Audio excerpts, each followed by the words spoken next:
Welcome to the Get Real Movies podcast. My name is Daniel Chandwick Shubat. I'm your host, and this is another episode of our independent film focus series where we talk to filmmakers and actors behind independently made films or films that don't have a wide release in the general public. Today we'll be talking about Queen of Bones with none other than the director of the film, Robert Budreau. Robert is also our first return guest, and I was very lucky to speak to him years ago on the first iteration of the podcast. We talk about that a little bit at the start, and it was just a pleasure to chat to him once again. He's a director I followed for a long time, and someone's work that I really enjoy. Born to Be Blue is one of my favorite films that I've ever seen at TIFF, and then he also did Stockholm, which was fantastic as well. And just all the work he's done has been vastly different, but uniquely enjoyable. And this film, I would say, is very much the same. It's something completely different than what he's done before, and he talks a lot about that and why he decided to do something so different this time. I was really fascinated chatting to him about it and understanding where this tonal change was coming from, and I think you'll enjoy hearing him explain it as well. So without much further ado, here's my conversation with Robert Budreau. And so now it is my pleasure to welcome the first returning guest of the Get Real Movies podcast, and that is Mr. Robert Budreau. Welcome, sir. Thanks for having me. Yeah, I mentioned to Robert off camera that my first ever interview on the first iteration of the podcast was with him about Born to Be Blue. And I saw that at TIFF and absolutely loved it. So it's really nice to chat with you again. Great. Thank you. Yeah. So first of all, I want to say congratulations on the film Queen of Bones. I know it's been a while since you've made this, so it must be nice that it's finally getting out there in September here in Canada. Yeah. I mean, there is sometimes a lag between when one shoots something and when it comes out. This film has been a bit longer. We shot it about 3 years ago, and for various reasons, there was a few delays in the release. But it's one of those things that you kind of get used to as a filmmaker. You know, you kind of move on to other projects, but you're still very thankful and happy that your babies are coming out and people are going to see them. So I'm very excited about it. I do have to say, one of the things that I immediately noticed about this film, just from the trailer, but then especially once I started watching it, is how thematically different it is from some of your other features. So I'd love to know a little bit about what drew you to this project and what a challenge it was to maybe do something that's maybe a little different from your previous features. Yeah, I kind of strive to try to do different things, explore different things. I've done a music biopic. I did that 70s heist film. I did a crime drama. And I do have a bit of a passion for period things for whatever reason. And I've kind of been intrigued by this, the resurgence of kind of folk horror and genre. I'm not really a genre guy per se, but this script just kind of came to me through an agent. And it was one of the first scripts that I didn't write that I directed, which was a first for me as well. And I just kind of fell in love with the period. And I have always kind of liked that 30s Depression era visually, and the language, the Steinbeckian kind of Tom Joad world and language. And so I thought it was very interesting to combine that aesthetic with, something kind of supernatural and genre. I also have a young daughter now. And so this idea that I could tell a story where the leads are kids, usually my leads are kind of males, like around my age and stuff. So it was very different for me. On one hand, scary, but on one hand, very exciting. Yeah, and you talk a little bit about the cast being a younger cast, and that was something instantly recognizable. But I do have to say, the casts in your movies are always so talented, and a lot of mainstream stars that are coming in and doing something that's maybe a little smaller in scale. So when you presented this project to Martin Freeman, to Taylor Schilling, to Jacob Tremblay and all that cast, what was your pitch and what really drew them in? Was it the script, like it drew you in, or was it something different? Yeah, I mean, it's usually a combination of things. Like, it always starts with the script, and then I convey my excitement to them. And I think, I kind of started with the kids on this, with Julia and Jacob, since they are the leads. And so Julia, is such a budding young rising star who's often been in a bunch of really big name films, but in smaller roles. So I think for her, it was probably exciting. Oh, she could have her own film and be the lead in a film and carry it to a certain degree. And Jacob obviously has a bit more experience, but I think Jacob, kids at this age, and I've got kids that are going to start going through this. When they're in that zone between 12 and 15, they're going through a lot of changes. I know like Jacob's like 18 now, and Julia's probably 16. It's been three years since we shot it. And it's just exciting to see them evolve. Within a year or two, they can change so much. And the fact that I'd worked with certain other actors in the past and have past films that they can look to often helps as well. Just in terms of trust, because so much about this thing is just, are they going to trust me to look after them and make them look good and stuff? Yeah, well, and you mentioned Julia, and she was really the star of this film. And I remember my first introduction to her was Once Upon a Time in Hollywood. And I don't think I giggled as much as as I did at that scene where her and Leo are acting opposite each other. And she goes, "You're the greatest actor I've ever seen in my life." And it was just such a really humorous scene in a really funny movie as well. So was that performance something that drew you to say, okay, this can be my lead, or was it another performance really that made you think Julia could be your star? That one is certainly the showiest and the one that really drew me to her for sure. I think the reality, she was only 8 years old when she did that. That was 3 or 4 years before I did my film, and so from an 8-year-old to a 12-year-old is quite different. But she is so mature, and so like when I worked with her and Jacob on this film, and I would often joke with Martin, I'd forget that they weren't just like adult actors. Like their craft is so strong and they're so professional and so good. They giggle afterwards, and you're like, oh yeah, I forgot these are actually kids. But given that it was, a classic independent film with not a lot of time, and we shot it during COVID, and it was just logistically a very, very challenging film. So what you need, and the kids can only work like half days, like their hours are like really radically shorter. And so those two really saved the day because they were so good and they didn't need that much guidance, and they did what they needed to do. They performed greatly, and that made it doable. Like on the big projects, like Once Upon a Time, they could spend days and days doing a scene and it wouldn't matter. They have all the money in the world, right? But yeah, it was mostly that film, I think, that caught my eye for Julia. One thing I guess I would want to ask on top of that is, when you're working with adult actors and with child actors, what would you say the biggest difference is on top of what you already mentioned, which is the shorter hours? Were there any other noticeable differences that you noticed that maybe were good, or they weren't bad, but they were different at least? Well, I think to a certain degree, again, Jacob and Julia aren't typical child actors because they were pretty deeply experienced with both the industry and doing stuff. But I would say, like, in general, I've worked with, older actors in the past who've been around a long time. And so we can get into more detailed, in-depth conversations, and they can challenge me more, and we can talk about stuff and work through stuff.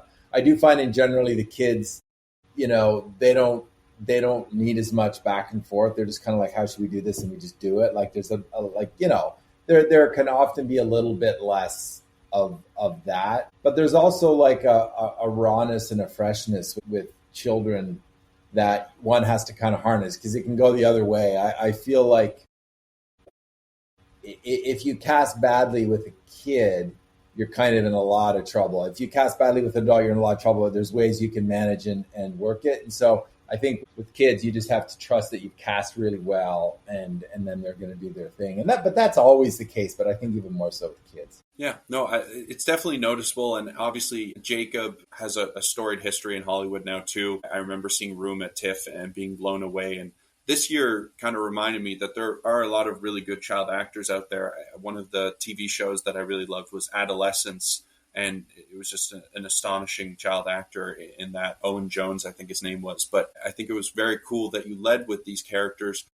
I'd love to talk a little bit more about the theme of the film, because it felt sort of like a gothic horror film, but it was more of a psychological thriller, because there wasn't that typical horror element to it where it was lots of demons or lots of blood. It was more understated. So when you were developing the theme of this movie based on the script and things, what was the process like into bringing that to the screen? And did you have any conversations with the actors about that, or with the rest of the crew about that? Yeah, it's always something when one is doing something that has genre elements.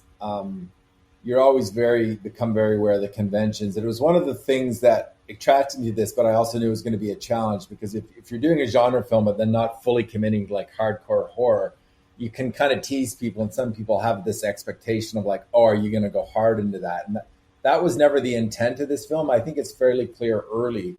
But I think for the actors, like the genre elements and gags, and there's not a lot of them in this, but those are just fun on their own. But what they really think about is the characters and the family dynamic. And like in this case, it was like, it's about these two kids growing up on a remote farm under a very religious father, kind of coming of age effectively and trying to figure out what happened to their mother and what's he hiding, and like them basically wanting to go out into the world and become young adults. And so it becomes more about that than anything. I do think like when the script first came to me from Michael Bergner, I fell in love with it, but it was actually even had maybe a little bit less genre elements than it even had. I tried to push those further. Like I didn't push them all the way, but we kind of developed it towards trying to sharpen those things. But ultimately, this is the kind of a film that balances horror, supernatural with like drama, and it's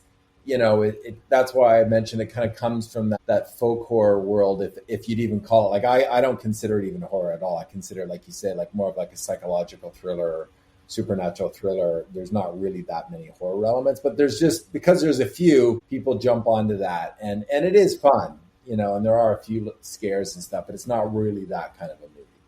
Well, I think because of the expectation that people have now, especially with movies like Nosferatu and the Egger sort of genre, when they see a film like this, they immediately expect it. So it was a nice surprise for me that it was something different. Talking about Martin Freeman's character, jumping into that, I don't want to jump into any spoilers, but when you were talking to Martin about his character and, looking at the script, did you want him to become the villain of the movie, or did you want him to be more of a strict father, overly religious father, and there wasn't really a villain in this film?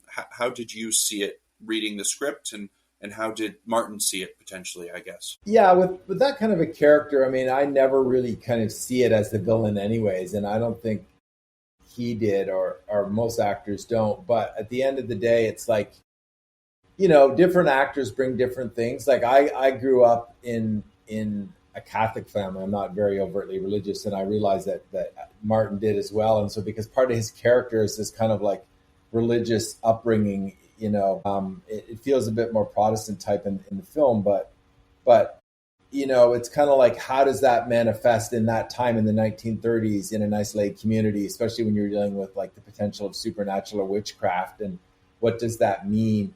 And so I think it's also like, in a lot of ways, especially for men, like a single father raising his kids in the middle of nowhere in the bush of Portland, you can imagine it's a tough life, and he could be a rigid guy in that era. And so in a lot of ways, he was just trying to protect his kids. He was trying to love his kids the best he could. And he might have made bad choices, but I think he's the hero in his own story, even though he ends up doing things that he can't do. And I think, as a parent, and I know it's tough raising kids, and that they have questions. And again, this is a bit of a folk tale, obviously. So, but that's most of the dark folk tales, going back to the grim folk tales, are often family stories about exaggerated premises, and often about males and females coming of age. And so it kind of falls into that folktale convention in some ways, including, there's often the evil aunt or the evil stepmom, or the strict father. And so there's some of those, those elements always work their way into these things. Yeah, and it's a few times now that you mentioned being a father and how that has sort of changed your perspective on things. So if there's anything different you've noticed since you've become a father in terms of how you direct films, or how you might empathize with certain situations, or approach the film in general. I think if I'm developing or directing a film about, a parent, I think I can empathize and see that differently for that character. I mean, couple of the films I've done in the past, like Born to be Blue and Stockholm, even with Ethan, were like, these were males that were kind of like absent fathers, or you don't even get into their family life. So like the family was not part of it. Most of the films I've done, actually, now that I think about it, the males are not really like family men. I think it's also being a a father, not having a family, it's like how I approach material. Like I wouldn't have even done this film or taken this film on if I never had kids, I don't think, because I wouldn't have been that interested in it. Like I wouldn't have even understood or thought it'd be interesting to tell a story about two 12-year-old twins. And so I think it's in that, but I think also going forward, and I'm developing, as usual, a lot of different things.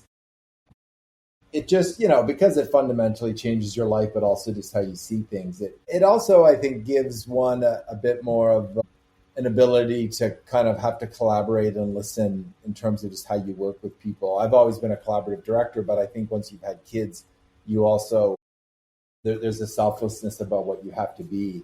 And I think that's useful in all aspects of life, but especially as a director where you're supposed to be leading a team. Well, and I think if you have kids, you also have more patience to work with child actors and patience in general, I'd say. At least from how I drove my parents nuts when I was a kid, they definitely gained a lot of patience from me. But going back into the film a bit, there's chapters in the film. Was that written into the script, or was that something you incorporated or someone else incorporated into the film? The chapters weren't in the original script. No, it was something we added. The idea that like I would kind of model it as a folk tale, and that was always there. And there was always obviously this book that the young heroine finds and becomes part of the kind of, I've always loved that idea of like, I remember as a kid, you find this spell book and it's got these riddles and you go into the woods and you find stuff. Like at the end of the day, it's just kind of like a childish game. And like, this isn't like a Disney film, but it shares some of those elements, right? But the idea of the chapters was just a way, I thought, for us to make it a bit more clear of our intentions in terms of it being kind of like a folktale. And even though I think it's quite naturalistic and grounded, there is a heightened quality to any of these kinds of genre films. And so that was something that we added partly because of the whole book concept. Yeah, and it really unraveled like the book. And what I liked about the chapters is that it slowly led into the supernatural. The supernatural doesn't really become part of the film until the second and third act. So it's slowly, it's almost like you're turning the page, and then the big reveal comes that there's witches and witchcraft at play. And like you said, our young heroine kind of learns more and more about her mother, who she knows nothing about. Was it a choice by you not to really include the mother beyond a few flashes of seeing her, or was that ever in mind to maybe include her as more of a larger part of the cast? Ironically, in the script, there's never any mother scene, and there was one shot of kind of reference to that mother figure, and I thought it was powerful, and I liked it so much I kept bringing that actress back, but that wasn't actually part of the design, so it was kind of the opposite where when I got a flavor, I thought, ooh, this could be useful. And I tried to get all I could out of it. It's often the case with films, like they're such organic things. And that's one of the things I love about them is that you find stuff along the way. And this was a pretty rigid film in terms of the way it was shot. And we pretty much stayed on script. Other projects I've done in the past have sometimes had a bit of a looser aesthetic for various reasons. But that was one of the things that was a bit more improvised and looser, was this how to portray the mother and try to bring her presence more to the forefront, because regardless, her shadow kind of hangs over the picture. Yeah, and I think one of the things you mentioned is religion, and I feel like that shadows over the picture as well, especially with the rigid father, but then also Taylor Schilling's character coming into the film and sort of being I wouldn't say the evil stepmother, because that's not the feeling you get from her, because she's portrayed as almost really nice and just wanting the best for the kids. But then as the movie goes on, you realize there's more nefarious intentions. So what drew you to bringing her into the film? And do you think she really brought that character to life as well? Yeah, I mean, I was always a fan of Orange is the New Black. And I think certain actresses sit into period better than other actresses. To me, she just has a presence and a look that I really felt was believable in that era as that woman. And I think, she also is able to bring, like, there's a certain kind of model, when you see films now of the 30s, especially with the female characters, there is a certain kind of stylized thing when you look back, which you don't want now because that's not a contemporary thing, but you still kind of want a bit of a reference to that. And I feel like she was able to bring that. But she also had a lot of interesting ideas about not like like kind of feminist ideas, but like just trying to, in the smallest ways, lean into our young heroine Julia's journey, and then how could those two women